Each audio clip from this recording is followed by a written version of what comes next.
Look at her arms. They are stick thin. She doesn't seem to understand that when women are pregnant, they gain weight all over. They gain weight on their bust. Meghan didn't gain any weight on her bust. They gain weight on their arms. Meghan didn't gain. Look at those skinny arms.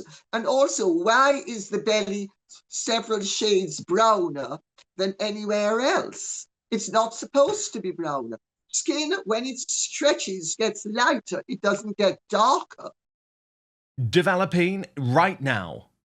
Growing questions about whether Meghan Markle was making an unconvincing moonbump defense in the final episode of her podcast, Confessions of a Female Founder.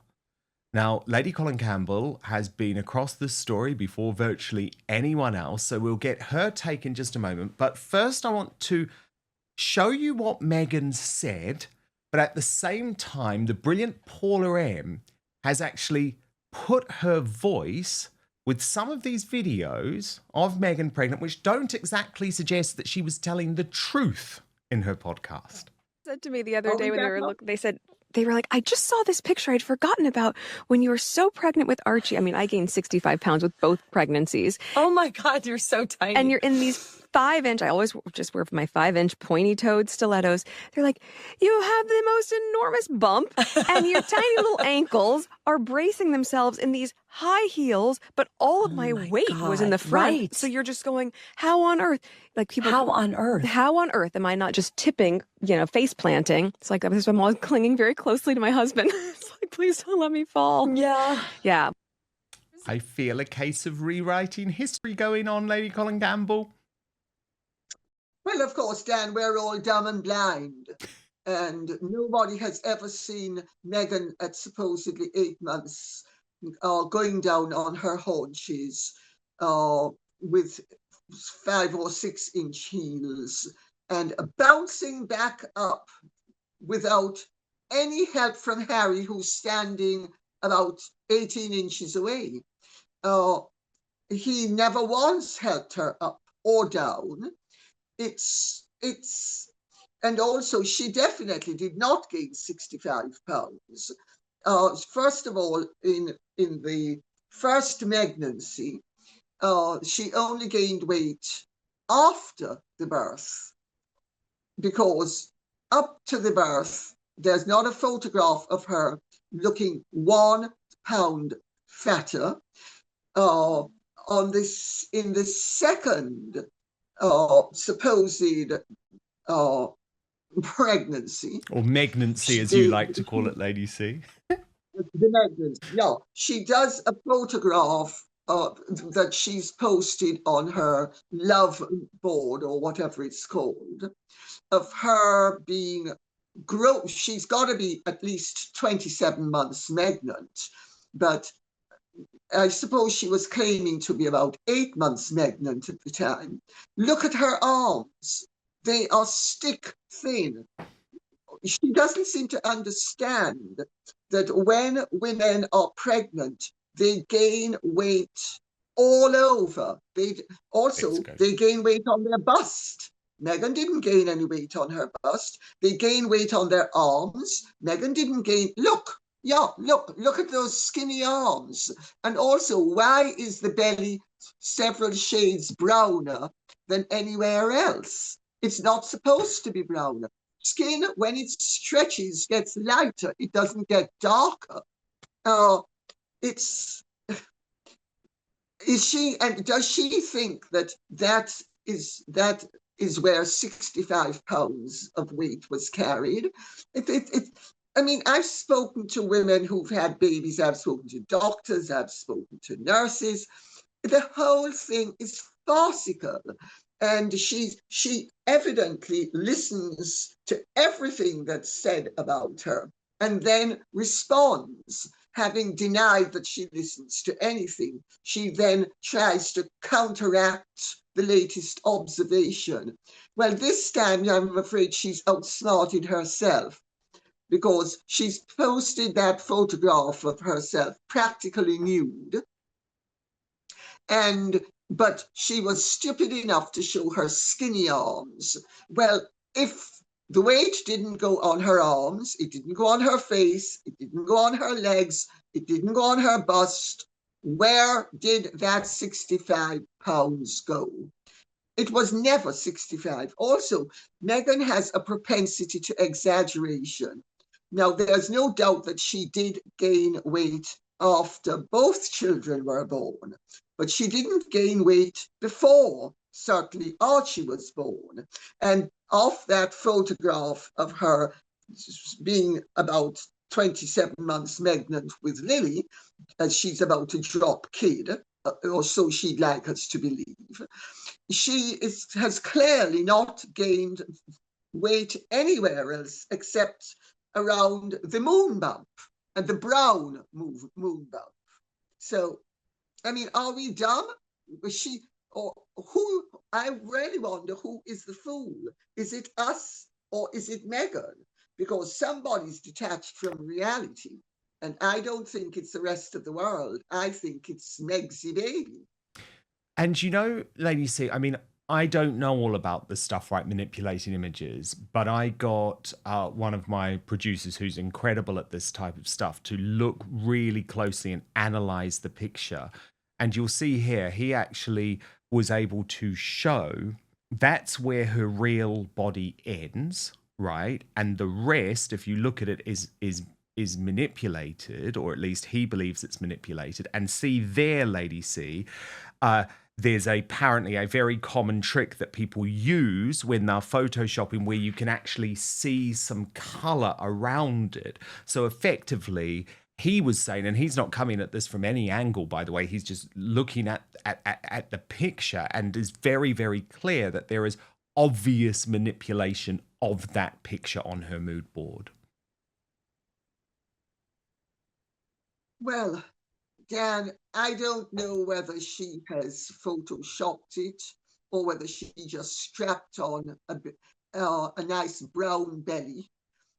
Who knows? The fact of the matter is, whatever, it smells like fish and it's fishy. And quite frankly, it also tastes like very off fish. So but it's really interesting if she is so concerned about the fact that people doubt whether she was ever pregnant with either of Harry's children. If she's so concerned about that, why doesn't she simply do what every other royal woman has always done and issue the proof that she produced those children, signed off by doctors who are able to verify that those babies popped out from her? It's really simple. If she wants to clear up the mystery that she has created, she has the means to do so. She can prove to the world that she gave birth to those children the same way Catherine, Eugenie, Beatrice, Princess Alexandra, Princess Margaret, Queen Elizabeth II, Princess Michael, the whole lot of them have always produced proof that they gave birth to those children. Oh, and Diana, absolutely. Diana proved it. Sarah, Sophie. Why is Meghan thinking that we should take her word for the fact that her pregnancy was anything but yet another Meghan scenario? Lady C, we both know how the mainstream media and the Daily Mail work on these things. So I've been fascinated to ask you about this Liz Jones column where she wrote, Meghan's spawned feverish speculation if she used a surrogate or wore a fake bump. These cruel whispers have spread for years. It's time to address them. And so the Daily Mail did this Daily Mail thing where effectively they come to the same conclusion as you, which is that you've got to release a statement, you've got to address this head on. But their excuse for writing this article is calling people like me or you who have been questioning this conspiracy theorists and saying, oh, this is just so cruel, this is just so horrible to Meghan. What did you make of it? But first, don't eat breakfast until you learn about caloric bypass. Your breakfast is setting you up for the entire day to either gain weight or lose it. The term breakfast literally means to break your fast that you started the night before. About 4 hours after you eat dinner, your body switches from the nutrients we get from food to the stored glycogen we have in our bodies.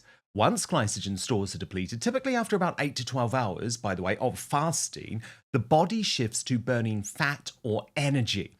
Fatty acids are released from fat stores where they are converted into ketone bodies. That's a process called ketogenesis. So then, when you eat breakfast in the morning, the body starts the cycle again. So this is where the caloric bypass comes into play. Dr. Gundry, brilliant heart surgeon in California, learned that if you break your nightly fast with something called MCTs, that's media-trained triglycerides, you can actually keep burning fat throughout the day and use it for energy. But there are specific types of foods that contain these MCTs. So using this breakfast breakthrough, he was able to lose, can you believe, 70 pounds? 70 pounds just through diet. And check this out, he did it in his 60s. So you can find out all about it and his exact method by going to thehealthyfat.com/outspoken. That's thehealthyfat.com/outspoken, or click on the link in the description box below. It is important that everyone remembers that your body processes fat differently. So it all depends on your unique metabolic type, which is why in the video he's released for my amazing Outspoken viewers, he talks all about that. It's fascinating, let me tell you. It might actually change the way you think about your health. So go to thehealthyfat.com/outspoken, or just click on the link in the description box below, or if you're watching on YouTube or Rumble, the QR code on screen right now. But now, back to the show. Typical Daily Mail, typical Daily Mail. It has to be said, though, that most of the tabloids in this country, and now one or two of the former broadsheets, are so tacky and so low in terms of their journalistic abilities. And the Mail certainly is. The hypocrisy, the sanctimoniousness, the cowardice, the total pusillanimity is unbelievable. I mean, basically what Liz Jones was saying was, my editor has said to me, I need to write a story about this so that when the news breaks that XYZ has happened, we have skin in the game. And so, but we are going to have to write it as if we are denying that which we actually are hoping will emerge as an admission. So it's cowardice, it's duplicitousness, it's disingenuous, it's typical. But what's interesting is that it's happened, and because that means they are all gearing up for. What do you think? I think they're gearing up for the fact that this farce cannot continue indefinitely. Yeah, I think it was really weak and gutless. But at the same time, I think they know that this is a story that they can no longer ignore. So what they're thinking is, if we cloak this in language which makes it appear as if we are sympathetic to Meghan Markle, if we get Liz Jones to write this, someone who in the past has been a fan of Meghan Markle, then maybe we will get away with it. So I think it's really, really interesting. Oh my God. Her lies, though, these web of lies keep on catching up with her, Lady C, in so many ways. I think she's probably very glad it's the last episode of Confessions of a Female Founder, because, of course, she finally confirmed what we all knew this week, which is that she never asked the late Queen Elizabeth II for permission to call Lilibet the late Queen's childhood nickname. Watch this. No different. And I will say this to every woman in the world, every person in the world who's going to have a child. If you have an idea of what you're going to name that baby, you keep it so close to your heart until that baby is born and it's named. Don't ask anyone's opinion. So cunning, so duplicitous. And of course, the late Queen Elizabeth II was horrified by the choice of name, wasn't she? And there certainly was no permission asked for because it would not have been granted, just like she never agreed to be pictured with Lilibet. My understanding was that the Queen agreed to have the child named after her on the understanding that the child was going to be named Elizabeth. Yes, exactly. And she was absolutely spitting bricks when she discovered that they had named the child Lilibet. But by then, of course, it was too late to do anything. So she did the gracious thing and just, well, she didn't keep her feelings that much to herself because she did express her feelings privately to certain people. But she was absolutely spitting bricks about it. But Meghan has inadvertently admitted that yet again, she indulged in duper's delight. And this time she showed us. Have you heard her tone of voice in that? Oh, I'm so clever. I kept it all to myself and I just pulled a fast one on everybody. Am I not clever? And she is so boastful and she is so totally unaware of the reaction that normal people will have to her conduct, that she actually gives the game away. And, so on the one hand, she's let us now know in bold terms that she intended to call that child, and let's remember, she intended to call the child Lilibet, and let's remember that the obstetrician that she has named as her obstetrician not only deals with surrogacy, but her husband is an expert in surrogacy, and that their practices overlapped. So let's remember all of that, and let's remember also that the doctor immediately, as soon as the child was born, cancelled for after that month every other patient. It's virtually unheard of for a doctor to do something like that.